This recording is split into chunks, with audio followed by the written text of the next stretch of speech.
Okay, Dark and Light Side of Life, episode 233. Alamin natin saan manggagaling yung problema nyo ngayong Miyerkules, which is Ash Wednesday.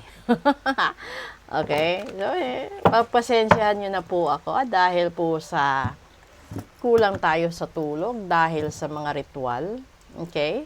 And this is the light side of life. Sa gustong magpa-book ng full private reading, magpa-cleansing, magpa-ritual, message lang po kayo. Okay?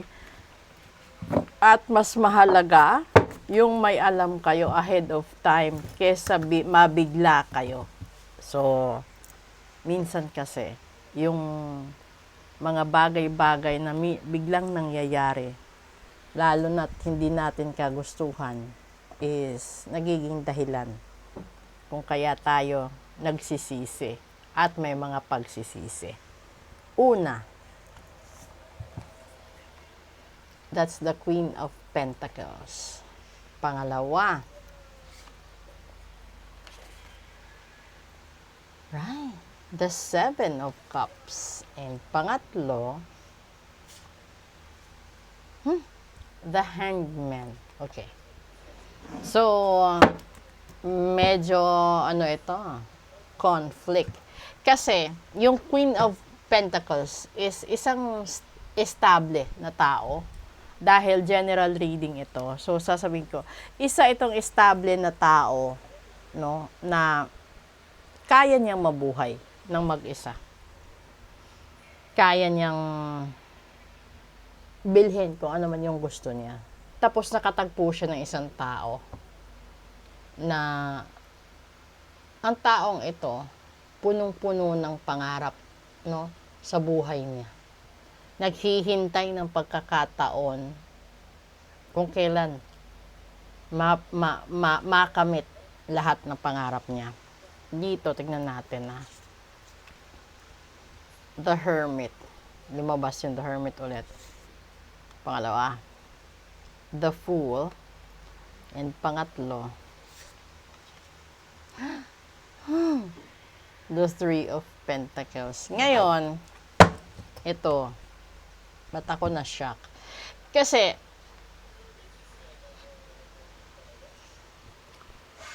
yung buod nito, yung Queen of Pentacles, yung mga pangarap at yung Hangman, naghihintay. Habang naghihintay siya, pinag-iisipan niya ng malalim, no? And the Fool is making a move outside your comfort zone. And that is to collaborate with other people para makamtan niya mga pangarap niya na nandito. So, ibig sabihin, dahil yung pangarap niya is nasa dark side of life, at yung Queen of Pentacles is nasa dark side of life, ginamit niya yung tao na stepping stone para makamit yung mga pangarap niya sa buhay, which is, ito yung paglabas niya sa comfort zone niya at nakipag-collaborate siya sa iba. So, there is a possibility na yung taong tumulong sa kanya, yung taong binihisan siya, pinakain siya, pinag-aral siya, tinalikuran niya. Yun yung problema niya. Dahil sa sobrang taas ng pangarap niya, ito yung nangyari. Kasi magkaiba, di ba? Magkaiba yung sitwasyon ng lahat-lahat ng tao. May mga tao na kayang magtrabaho ng wagas, kayang magtiis, kayang mag-ipon, kayang bumili sa sarili nilang pera. Pero may mga tao din naman na ayaw magtrabaho. Gusto lang nila talagang makuha yung gusto nila sa pamamagitan ng mga pamamaraan na pangmadalian. Alam naman natin lahat yun kung ano yung mga paraan pangmadalian, di ba? Tapos, kasi sila din, pinag-iisipan din nila yan. Kung papatol ba sila para makuha lang nila yung gusto nila. Ganon. So, hindi na nila iniisip kung makakapanakit sila ng kapwa. Hindi na nila iniisip kung may masasaktan sila, madadamay ng mga tao. Diba? So, ito yung problema. Kung kayo'y nakaka-relate sa ganitong sitwasyon at gusto nyong ma-solve, ipa-reading nyo, ipa-ritual nyo, ipa-cleansing nyo, lagyan nyo ng protection.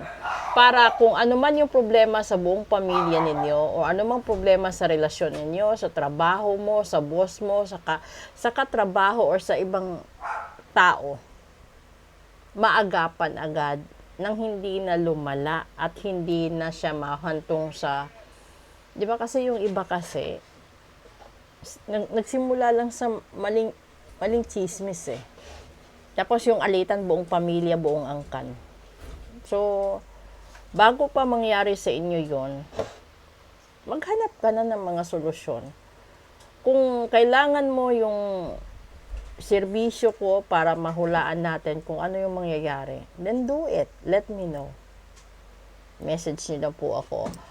And, ito yun. Kasi papunta na tayo ulit sa first Friday. Ngayon is first Tuesday. So, nasa sa inyo na po yun. Kasi lahat ng tao nagmamadali. Lalong-lalo na yung nagpabarang, nagpakulam, no? Yung mga taong nagpagawa ng ritual para maangkin nila yung mga mahal ninyo sa buhay. Kung kayo takot mawalan ng asawa, mawalan ng boyfriend, mawalan ng mga mahal sa buhay, ay sila nagmamadali din na makuha yung mahal mo at mapunta sa kanila.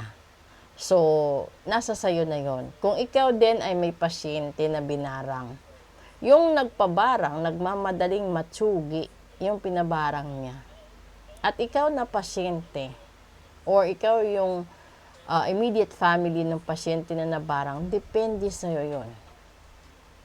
Kung gaano ka din ka-alert tumugon sa sitwasyon. Dahil bawat delay na ginagawa mo sa pagtugon ay sharing delay sa resulta. Diba? So, ito na yung dark and light side of life po ninyo. Proceed tayo sa real talk. Maraming salamat po sa inyong tiwala at sa continuous po na support sa videos ko.